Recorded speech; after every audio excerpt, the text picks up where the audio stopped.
Do you feel like you won the 2021 Mr. Olympia? Yeah, it was a win. For me, it was a win. Definitely was a win. Just a lot of controversy. For me, it was a win, but I felt like a winner. I mean, I went to the victory gala like a winner.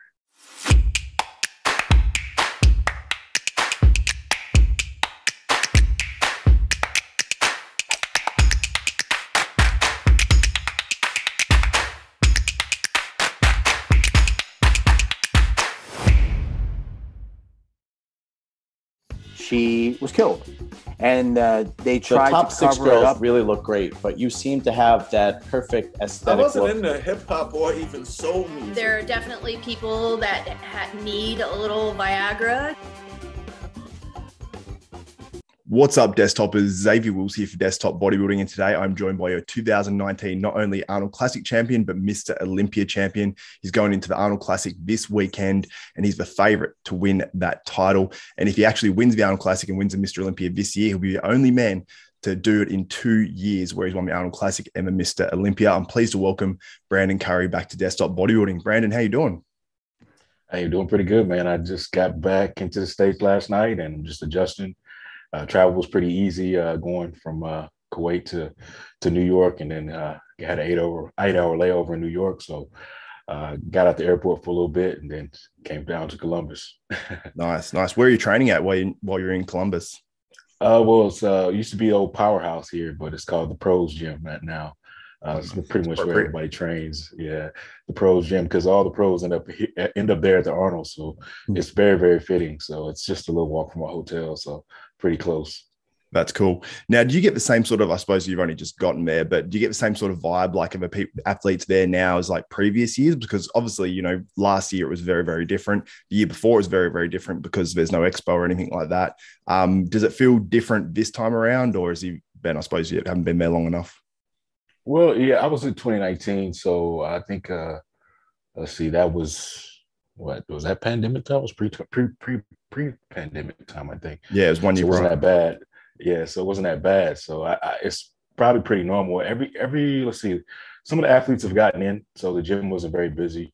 But of course, you see people watching you, and you they want to come take a picture or say something. So, of course, I stopped to speak to different guys that was in early and different people that were in the gym, just trying to catch who's there. But it's gonna get a lot crazier as the week goes on. So I get there kind of early if I can. Yeah, absolutely. Now, obviously, jumping into this Arnold Classic, not many people were expecting you to actually do the show. And when it was announced that you were going to be in the show, I think a lot of people were pretty excited because obviously you got the inclusion of you and William Bonac, who's coming off that Mr. Olympia, which was, obviously later than, the average time. I think it was, when was it? Was it October? Well, actually, it went back to earlier October from December. So yeah, it's a little bit closer to the old time. Yeah, for sure. Now, obviously doing this Arnold Classic, was there a reason why you did this? Obviously, there's a big increase in prize money this year. Is it because you got longer to the Olympia? What's the, I suppose, main reason for doing this 2022 Arnold Classic? Well, we sit back and we thought about some opportunity, and then I looked at when they were releasing the Olympia date in December, and I'm like, man, that's a long time. It's a really, really long time to take a break between shows. So I was thinking, okay, can I do this? You think I can put it together? So we came up with decisions, talked to the Arnold committee, did some negotiating, and then I was like, okay, it sounds good to me. We'll go ahead and see if we can make this happen. And then I just looked at it as an opportunity to just kind of just make a legacy, I guess you would say. Winning both shows again in the same year. Nobody's ever done it. So it's like, okay, that's some motivation. It's going to give me that drive that I need and that hype to going into the Olympia to try to take that title back. I said, yeah, what a better story. So we made a last minute decision. And so far, I think it's worked out good. This preparation, like I said, we got to Kuwait like 10 weeks out and just hit the ground running. Yeah, for sure. Now, how's this prep been versus previous preps? Like, obviously, the 2021 Mr. Olympia, I thought you looked fantastic. Obviously, been top 2 in the world the past 3 years. So how's this prep compared, obviously being sort of like a last minute sort of prep? Yeah, this prep's been chill, man. It's been really, really chill. I just really, really enjoyed myself. It wouldn't been too stressful at all. Training was going pretty good. And the body, once it started just changing, it just was changing and everything was going my way. So it's going to be a interesting look. I think it'll be a different look, definitely different from the Olympia. but different from Arnold as well. So I think the body's maturing in a way that, you don't really have control over it. Just as long as you keep training, it's making those little subtle adjustments and changes. And I think it's going to bring a better look, maybe one of my better packages on stage under the Arnold lighting and the production. So, yeah. Do you think this will be your best package today? We're hoping so. Some of my coaches are anticipating. I keep hearing that feedback, and I got a chance to go in my 8-hour layover. Juan gave me a little New York hospitality. As some friends pick me up and bring me to the restaurant, give me some food. Then went to go see Steve, and Jim happened to be on the phone, and he was curious how I was looking. And at that point, Steve hadn't looked at me yet, but he was on the phone. He's like, "How you looking?" He's, "Well, in this hoodie and sweatsuit, he looks like he's looking pretty good." And I just got up and I was like, "Okay, let me just take it off." So I took it off, and right there in the office started posing for Steve, and then of course Jim on FaceTime. And I didn't know what I looked like, but they knew what I looked like. Juan was looking at me, and they were like, "Oh," seemed like they were pretty impressed with my look. And Steve mentioned something about the only person he knew that could get off a plane that he seen they could look like that was Dorian. So I was like, "Oh, I must be doing pretty good," So I didn't think I was probably hold too much water or anything. So I must have been looking pretty. I didn't have any pump or anything. So that was a good sign that, I brought a decent look so far. So we're just going to capitalize on the rest of this week and trying to cruise into the show and take this win. Yeah, for sure. Now, in terms of obviously I've heard a little bit of a previous interview you did with Fuad. That was a really good interview as well. That was only a week or two ago now. Now, you mentioned obviously that the package you're trying to bring is, the slightly fuller legs and all that sort of stuff, which I thought you brought at the last Mr. Olympia as well, by the way, compared to the year prior, which I think was a really, really good package. Now, is that sort of obviously part of the goal coming into this Arnold Classic, but what else are you hoping to bring? Is it a fuller package? Is it a slightly tighter package? Is there something that you sort of have your mind on? Is it overall just being slightly harder and slightly fuller? And we're overall going to just try to be better and just go with the body. What the body's been showing us so far. It's already looking like it's a different look, and we're just going to go with where it's going, because I think I really like it. It's really been displaying very nicely. It may not be as full as the Olympia was, but this is the Arnold, and it's more of a push towards conditioning and this aesthetic look. And of course, I'm not going to be standing on stage with a Ramy, so it's not necessarily required. So I just got to make sure all my attributes and strengths stand out on stage, and I come in with a complete package with some great condition. So that's the goal. That's the goal for me, is just to come in and bring one of those undeniable looks and just say, "Okay, your job's done. We're going to give you the trophy." Yeah, absolutely.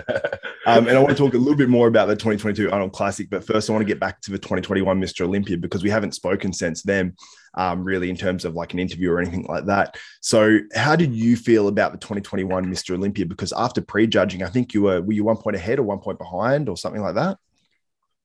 I keep hearing I was like a point ahead or something like that. But yeah, how does that feel in terms of actually being leading the Mr. Olympia after prejudging and actually losing it? Because not many guys have actually done that. I mean, Jay Cutler did it in 2001, but outside of that, there hasn't been too many times when someone's led at prejudging and then lost it. Well, you really don't know that doing that show. You don't really know. I had no clue what was going on. I was just trying to win it, trying to do my thing. So, after the fact, it's kind of like, oh man, it's it's kind of like a sour taste. But for me, I'm one of those people. I just can't stay there. I got to move on. It's just too much going on. Yeah. And you've always taken a real positive attitude. I remember after the 2020 Mr. Olympia, obviously, you won in 2019 and losing the actual title, your spirit after that Olympia was still very positive. And I think a lot of people expect someone in that situation to be very negative, feel very down and all that sort of stuff. And we see obviously the way, when Jay Cutler lost his title after winning it to Dexter Jackson, when he lost it, I think, can't remember what year it was now, 2008, 2009, something like that. And 2008. Yeah. And that hurt him. You could tell he was completely shattered.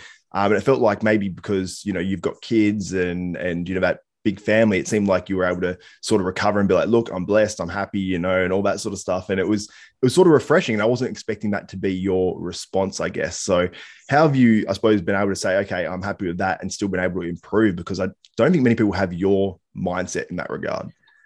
Well, it's just experience, man. I'm probably more used. The truth is I'm more used to losing than winning. So it's not new territory for me to not necessarily win. So I don't go on stage expect to be owed anything. It's kind of let the judges do what they do, and it's bodybuilding, and anything happen in bodybuilding any given day. So I just don't try to anticipate anything. I try to stay in the moment and not believe anything that I'm not supposed to believe. Like, don't believe the lie, and you won't be you won't be upset. So I try to stay in the moment and let everything happen as it happens. And if I win, it's great. If I don't win, then I'll figure out why I didn't win and try to get better. That's what I've been doing my whole career. So it's no different. I just think sometimes at the top, you're expected to, sometimes you're expected not to ever lead the top, or that top spot. But I know I've been watching the sport too long, and I've seen them come, seen them go, seen them win, seen them lose. So I know nothing's promised in this sport when you're at the top. So everybody's coming out to get you. And Big Ramy, he just had that day. And that day he pulled it out on me, and there's nothing I could do about it. I could just smile and go home and enjoy my life, the rest of my life outside of prep, and then get better and come back for another. Yeah. Now you have a rightful favorite for the 2022 Arnold Classic, obviously being top 2 in the world the past 3 years. How does it feel being such a strong favorite, I guess I'd say, because I can't even remember a contest that you've competed in where you've been such a strong favorite, and it's an Arnold Classic of all contests as well, such a big show. So how does that feel, and does that change your mindset at all? Does it give you a bit of extra confidence, or do you prefer being the underdog? It's I'm probably more used to being an underdog, but as far as coming in this show, it kind of reminds me of my 2019 Arnold Classic mentality. I don't know what anybody was saying, but I thought I was a favorite going into that show. But I don't know what the narrative was, because I agree you were as well. But I was that was my mindset, and then I think I was the first person to hit the stage. And so like in my mind said I wanted to be the first person that they saw and the last person they remembered. So that was my goal. So when it comes to this show, I think I've crossed my I's and dotted my T's, and God willing, the rest of the prep goes great. I'm gonna go on stage, to take it, because I got goals beyond this, and this is just one step to the next. Yeah, absolutely. Now, I just want to touch on one more thing from 2021 Mr. Olympia. I want to ask you a question. You don't have to answer it directly if you don't want to, but do you feel like you won the 2021 Mr. Olympia? For me, yeah, it was a win. For me, it was a win. Definitely was a win. There's too many people asking questions, too much going on, too much chitter chatter, too much support. Just a lot of controversy. For me, it was a win, but I felt like a winner. I mean, I went to the victory gala like a winner. Put on my suit, took my shower, put on my suit, went clean, went to shine. I was late, of course, because all that stuff makes you late. But I wanted to be there because I felt like a winner. Whether I got the trophy or not, I did what I wanted to, what I came to do, and that was to bring a good package that I thought could win and accomplish what we want to accomplish. So I was very satisfied whether they give me the win or not, because at the end of the day, it's me versus me. I may not always get rewarded for my work, but I can be gratified with my work. Yeah, absolutely. Now, this is a question I sort of wanted to ask you, because obviously we had the passing of Boston Lloyd in the past couple of days, which is, 29 years old, is incredibly sad, heartbreaking. And we've had the loss of several bodybuilders this year, last year, obviously Sean Roden, George Peterson, there's been a ton of names, and it's been incredibly unfortunate. Now, does this make you think more about your health and maybe your, exit strategy from bodybuilding in terms of what age you'd retire at? Has it changed anything in your mind in terms of, your pro career? Not necessarily. I think I was already looking at that before any of these tragedies happen. I'm already looking at that endpoint trajectory, already. So it's not like something I wasn't considering. It's just unfortunate, to see guys go in the sport, guys that guys that you may have been close to. It's very unfortunate, but these things do happen. It's life. We're not promised a certain amount of days, and we do what we love, and sometimes we die young. That's just how it goes. And and we try I know we try our best to be cautious and protect ourselves, but at the end of the day, we don't know why all these things are not health oriented. All these deaths weren't necessarily health oriented, I don't believe. So some of them were, but some of them, it's a little sketchy exactly what what the actual causes were, as course. far as some of the information I've heard. So we can speculate all day, but we don't pick the day that we come, and we don't pick the day that we go. This is how it is. So I can't live my life, not living life, because I'm afraid to die. Yeah, absolutely. Yeah. And it's a different mentality too, because many people say, like they're very concerned, they're very worried and all that sort of stuff. And I guess it's, I like to hear different perspectives on the whole issue and stuff, but do you think there should be some sort of testing implemented or anything like that? And obviously there's different ways to do it where if it's, maybe if there's some sort of extreme issue, if something, if there's blood tests mandated that you have to do to be able to get your pro card each year or something like, and if there was extremes, maybe then, you might have to address that first or something, or do you think that, it should just be, seen as an extreme sport and you have to take, I suppose, care of yourself? I'm not a fan of all the bureaucracy and all that kind of stuff. That's what that creates. So Yeah. I won't be a fan of all that. And, we do everything in the name of safety. And sometimes if you look around the world, everything we do in the name of safety doesn't benefit us as a whole. When it comes to mental health, when it comes to all these things. So there's a lot of drawbacks to that. And you give up a lot when you do things just in the name of just making something safe. Just think about all the other sports. If they try to make American football too safe, nobody will watch it, Yeah. They're already complaining about some of the rule changes. So it's just a part of life. You're going to have some risks. You're going to take some things, but those risks are, come with big rewards often.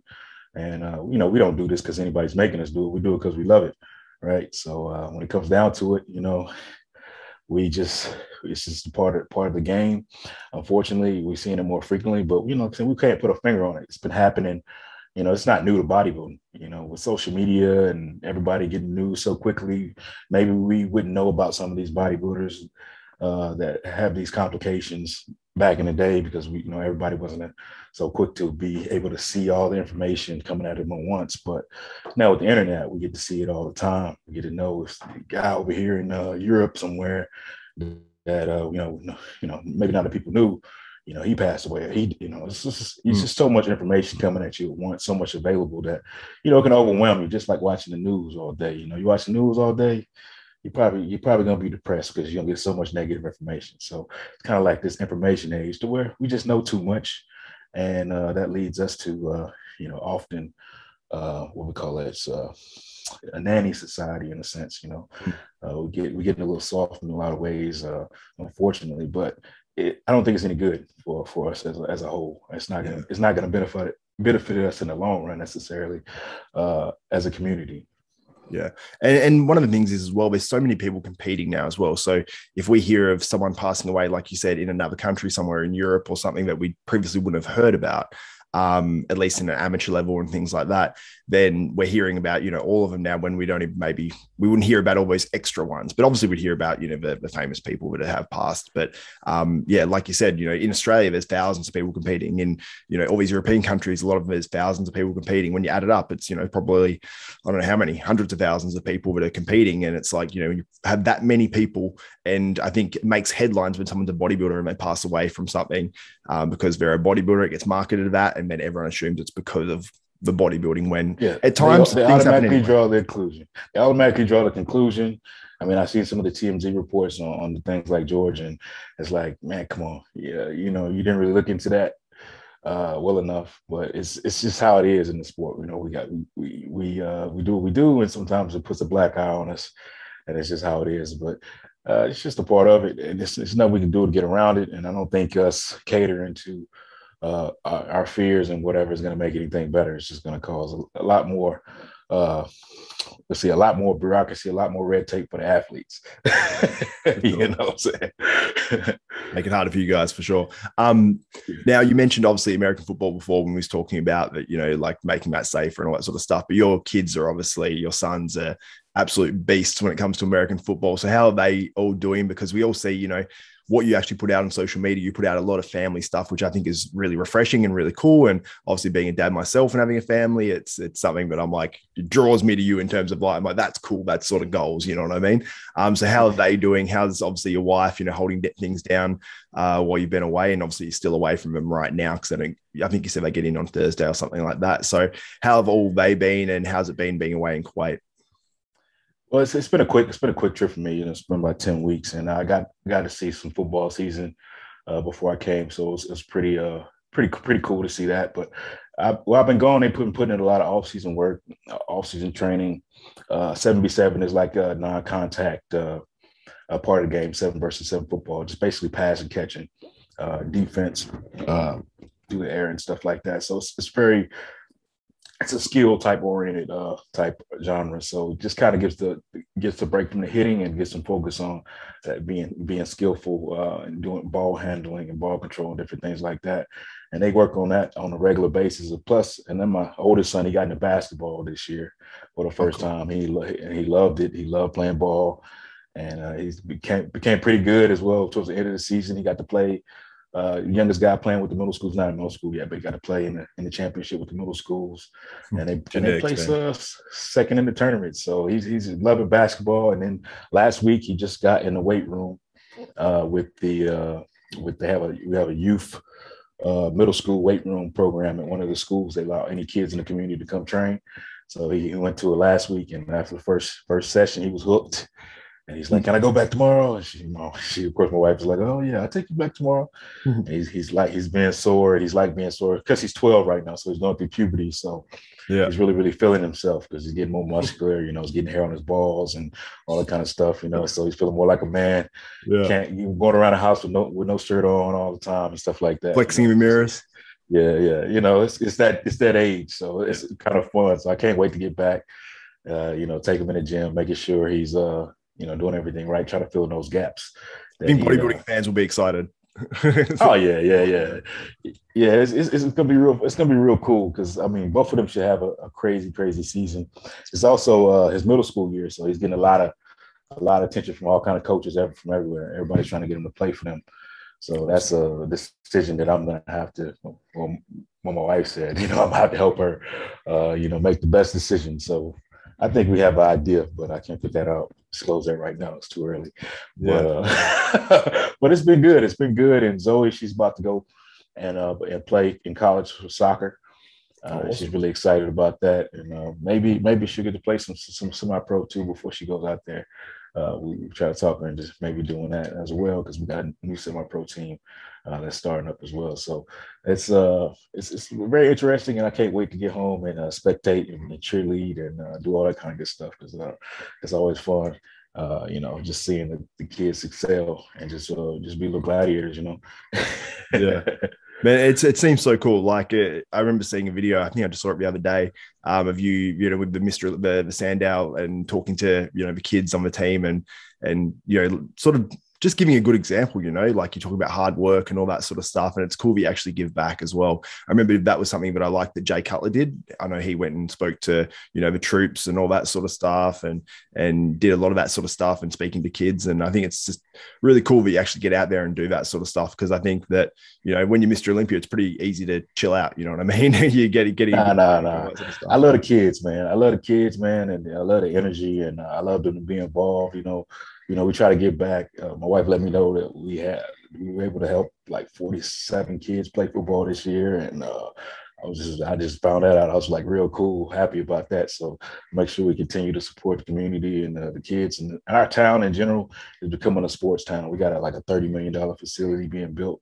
Wow. A big sports amphitheater with the second biggest in the U.S. So it's going crazy right now. So it's just community loves the kids. We love athletics, and we're just trying to. We got some of the best high schools in the state as far as football is concerned. We got the state champions in our cities, and they play each other for the rivalry, the championships. It's just nuts. So we're in a good spot, and it's good to support the community. It's good to be there with the gyms and having kids as active in the community and representing.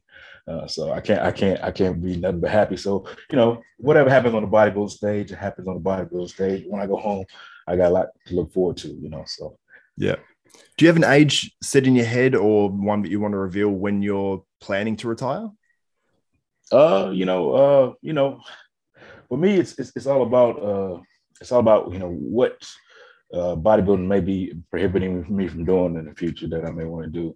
So I want to be free from the ties of prepping and competing, just so I can go, support, the kids on their endeavors when they're traveling, when they're doing bigger, better things. And I want to be a fan, and I want to just spectate. So that's what's probably going to move me away from bodybuilding. Is going to be them being involved in things that I want to be at, and I don't want to let prep and bodybuilding get in the way all the time. So right now they're young and developing, and it's been cool to see that. And I've been able to get away and catch this and catch that, but eventually, they're gonna be playing at higher levels. They're gonna be doing things at higher levels and need, I want to be there to be supportive and be able to just, be there any way I can. Just be a dad, and so I'm just trying to set things up right now to where I can do that. Because that's my passion. That's what I really want to do. I want to be there for them and let them know, Dad got your back, and any advice I can give, I'm here for you. And and I know they probably play at a high level when they know I'm watching. So that's cool. Now, are you set on trying to win another Mr. Olympia title? Because not many guys have won the Olympia, lost it, and then won it back again at some stage. I think Jay Cutler is one of the only guys to actually do that, or maybe the only guy. I'm not too sure. Now, is that something you're like, or are you going to continue to compete in Arnold Classics in years going forward? No. Don't get it twisted. The only reason I did the Arnold Classic this year is because, I'm trying to make that stepping stone that gave me momentum in 2019. I'm trying to get that stepping stone going into Olympia to win it in 2022. So, that's just how it is. It's just a stepping stone for me. One of those things back to keep me sharp, keep my game on, give me a goal to win again. So, yeah, definitely trying to win it again because I think I can. I think it's very possible to win it again. I don't see why. I'm not giving myself excuses why I can't. And I just got to do the work and put the time in. That's all I got to do. Absolutely. Now, I want to do a little bit of like a word association, or you can give a few words if you want on some of the guys you're competing against at the 2022 Arnold Classic. I think there's about 5 or 6 guys here. So you cool to do that? Yeah, sure. Cool. All right. So first guy, Justin Rodriguez. Justin Rodriguez, he seems to be improved. Very, very much improved physique, man. He's definitely consistent with his social media and his updates, for sure. William Bonac. William's my guy, man. He's always been pushing me, man. He was a guy that once upon a time was kicking my butt, and I finally chased him down. So we always be a great rival and a great competitive friend. Yeah. One cool thing about you both of you is you're both like family men, but you have very different personalities, but you can tell like you're both, very devout family men, which is actually cool to see. And you're both right up there in bodybuilding. So I like to see that. Next guy, Steve Kuklo. Oh, Big Steve, man. He's a big beast, man. He's a very cool guy, man. I always enjoy hanging out with Steve. Good personality. Hopefully we can connect us and do some more business together, But yeah, Steve, man, he's a steady staple in the bodybuilding community for me. For me, it seems like he's been around as long as I've been around. Yeah, for sure. And it's funny because I remember Steve, like when I was, into, sort of getting into bodybuilding, and he was like a top sort of amateur guy. I'm like, wow, he's going to be something in the future. And it was the same with you, actually. Like I was very early days in bodybuilding. I remember seeing you and when you turned pro and all that sort of stuff, and the photos coming out and going, wow, look at this dude's arms and he's going to be crazy and all that sort of stuff. And it's funny because I never knew if you'd reach your full potential, and you absolutely did that. So it's pretty cool to see. And following the whole career. We were of the era when they was really promoting the young guys. They were really on us when we were amateurs because the magazines were promoting the next generation. So it was, Steve was part of the era. Of course, Flex Lewis and was a part of that era as well. So it's cool to see those guys still competing and doing their thing in the sport, at least representing the sport. Yeah, and it's interesting to see the guys that really prospered and went really well. And then there's a bunch of guys that you sort of think of now and you go, oh yeah, he didn't really eventuate. He sort of just disappeared, So it's cool to see you're one of the ones that obviously did eventuate and won, the biggest prize you can win in bodybuilding. It's crazy. Next guy, Samson Dowder. Oh man, Samson is let's see what Samson, he's a rising star in the sport, you know what I'm saying? He's a great performer, great poser, and he's continuing to improve. I know he's working hard. He's just some spice from the pond over there. Some more spice from the pond that we needed in the sport. So it's good to have him representing on the big stage. Next guy, Regan Grimes. Oh, Regan, man, he's man, the young guys, man, love Regan, man. Regan's got a crazy following. He's got all the time in the world to get better and better, improve. And one day he's gonna have his time to be in the top of the sport. But he represents well, man. He definitely represents well, and I know he'll definitely continue to have a successful career if he just takes his time and just let time take its course. Yeah, and last guy, Brett Wilkin. Oh, Brett, man, Brett's just fresh. He's definitely fresh, man, but he came on with the scene with a bang, and he's got a great physique, a lot of tools, and he's created a great buzz, and a lot of people waiting to see what he's going to do. So even I'm waiting to see what he's going to do because, when I'm gone, it's going to be Brett still going to be on stage, steady improving, coming from a classic physique, that's a crazy feat being an open bodybuilder from classic physique. That's probably something if they had classic physique back in the day, I probably would have done the same thing, but he's doing it. He's setting his own path, and he's got some good times ahead of him. Yeah, for sure. Awesome. Thanks for doing that. And I want to ask you a bit about what's going on with your business ventures. Obviously, you got 015 Nutrition. You've got obviously the gyms as well, Carbon Culture. How's everything going? And is it all going well for you? Yeah. First of all, the gyms are doing good. They're very supportive. I haven't been in a while, but I keep track of them on social media and staying busy. We did a good seminar, NPC seminar, I think last weekend for the state of Tennessee. And man, it was a great turnout from what I've seen. Shout out to Alan Sizemore and Becca. They really just set it out. It's our Tennessee chairman. They really just set it out, and got Kelly out there as well. I see him out there, and all the pros that came out and demonstrated and helped out at the event. I want to thank you guys, all my local pros and pros from that feel like y'all pros from local that come out anytime we have an event. Thank you guys. Love y'all guys for the support. And if you're coming to the Arnold Classic, guys, please come out to the 015. Check out the 015 booth at the Arnold Classic. We do have a booth out here. We will be representing, giving out samples. The Tiger Fitness community as well will be at the booth. And we just definitely going to do our thing. And so far, it's been great.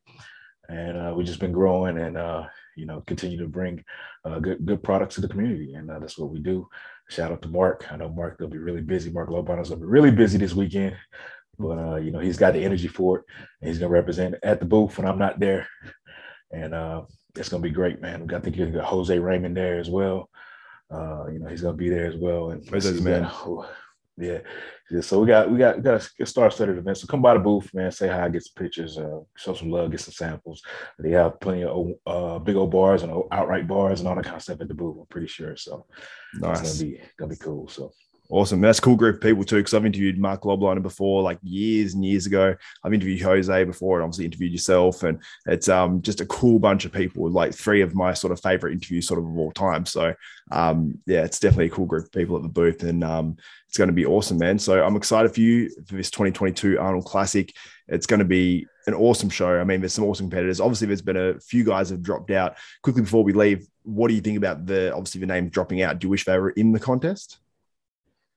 No, of course not. If they were going to drop out, they weren't mentally ready to be in the show. This is how it is, or physically ready to be in the show. That's just how the game goes. This is sports. It's physical, but it's psychological. And when you step on stage, you want to be ready to get on stage. You don't want to waste your time. Stepping on stage if you're already defeated before you get there, or if you're already injured or you got health problems or anything like that. You don't want to never do that if you can avoid it. So I respect the guys, for making the decisions that they need to make for whatever reason. It's often a smarter decision than to go on stage and you're apprehensive and don't want to be there, or you feel like you're forced. So we always have that decision, and you got to protect yourself, got to look after yourself. And, just how the career becomes. Sorry for the fans, though, but us bodybuilders, we got to learn how to take care of ourselves as well. So. Of course, for sure, man. I cannot wait to see you on the stage of the 2022 Arnold Classic. We're how many days out now? We're about, 5 days out of the contest, I think it is. So not long to wait now. I'll be reporting on it all weekend. So make sure everyone tunes into Desktop Bodybuilding. And thank you so much, Brandon Curry, for doing this interview once again. Hopefully we see you at Winner's Circle and we're able to do like a post-contest interview, even if it's for 5 or 10 minutes or something afterwards, because I think people would love to hear from, hopefully, the 2022 Arnold Classic champion, man. So that's it for me, Xavier Wills and Brandon. Hold on. Yep. What questions are Arnold going to ask? You think you know what questions? What questions is Arnold going to ask this year? Can you make a guess? He asked the basic questions like, what kind of training do you do for this contest? You know, you look fantastic. How many hours did you spend posing? Well, Nick Walker didn't. He didn't get the Arnold interview last year. They Arnold took off before he actually did that. Yeah. So Bob, I missed that. I think I don't know if it's Bob Chick or whoever was emceeing the show did the little interview afterwards, and Arnold got out of there real quick. So I don't know if someone said to him like maybe Arnold, please, Arnold, ask me some questions, please. It's my favorite part. Yeah, for sure. Yeah, I love it, man. It's always those like funny like standing questions, which I thought Arnold might be a little bit better of an interviewer considering he's so talented at so many things. But and he's been interviewed obviously so many times as well himself. But I think he just gets up there and just goes, just off the top of his head. So.